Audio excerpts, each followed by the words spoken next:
State राज्य है और 2 इंटरनेशनल एयरपोर्ट हम बना रहे हैं। 9 एयरपोर्ट हमारे फंक्शनल हैं जो 77 गंतव्य तक पहुंचाने की सुविधा उपलब्ध करवाते हैं।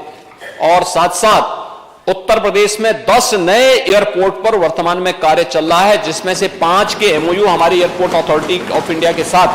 एमओयू हो चुका है, जिन्हें शीघ्र हम संचालित करने की सामर्थ्य रखते हैं, जिसको हम लोग आगे बढ़ाने का कार्य कर रहे हैं।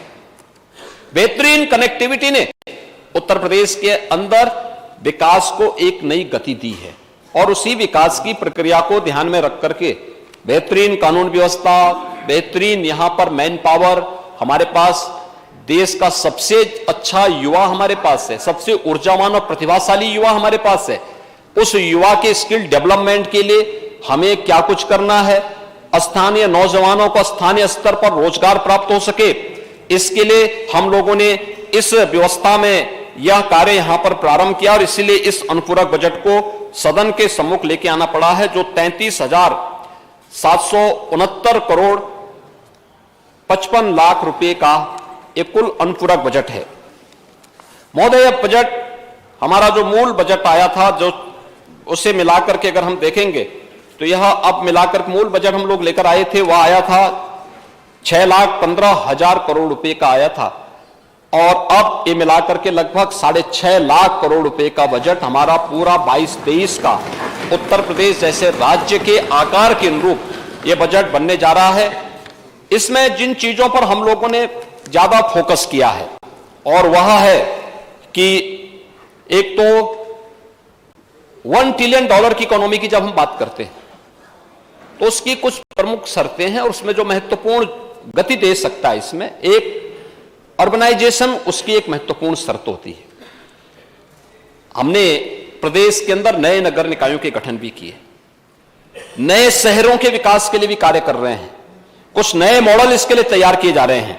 और नए शहरों के विकास के लिए भी हम लोगों ने अलग अलग नई टाउनशिप स्थापित की जा सके, इसके लिए 4,000 करोड़ रुपए इस बजट में प्रस्तावित किए हैं, जो हम लोग इन नए शहरों के विकास में कार्य कर सकेंगे। एमएसएमई सेक्टर को भी गति देने के लिए निजी पार्क स्थापित किए जा सके, इंडस्ट्रियल स्टेट विकसित किए जा सके। एमएसएमई की उत्तर प्रदेश की पॉलिसी देश की बेहतरीन पॉलिसीज में से एक है, जिसमें से हम लोगों ने 1000 दिन तक किसी भी निवेशक को इस बात की छूट दी है, 1000 दिन तक वो अपना निवेश करें, अपने उद्योग को संचालित करें और बाकी औपचारिकताओं को 1000 दिन के अंदर वो अपना पूरा कर लें। ईज ऑफ डूइंग बिजनेस की दृष्टि से बहुत महत्वपूर्ण कदम था और उस कार्यक्रम को उत्तर प्रदेश ने उत्तरप्रदेश किया है। अब 300 करोड़ रुपए की व्यवस्था हम लोगों ने एमएसएमई सेक्टर में निजी पार्क की स्थापना के लिए और इंडस्ट्रियल स्टेट की स्थापना के लिए यहां पर हमने व्यवस्था दी है। एक्सप्रेस हाईवे हमारे हैं, लेकिन एक्सप्रेस हाईवे केवल कनेक्टिविटी के माध्यम न बने, बल्कि इसका हम बेहतरीन उपयोग कर सकें। इन एक्सप्रेस हाईवे पर हम जगह जगह औद्योगिक क्लस्टर विकसित कर सकें, इस दिशा से भी बजट में 8,000 करोड़ रुपए की व्यवस्था की जा रही है और ये प्रदेश के अलग अलग क्षेत्रों में हम इसको विकसित कर सकेंगे, यह व्यवस्था। दूसरा, PM Gatishakti national master plan के लिए भी हम लोगों ने 200 करोड़ रुपए की व्यवस्था की है। हम सब जानते हैं आदरणीय प्रधानमंत्री जी ने विगत वर्ष ही इस पीएम गतिशक्ति नेशनल प्लान की जो घोषणा की है, यह एक अत्यंत महत्वपूर्ण योजना है। खासतौर पर अब तक होता क्या था, कोई प्रोजेक्ट बनता था और बिना किसी प्लानिंग के वह कभी कभी अटक जाता था, एनओसी में बहुत समस्या होती थी।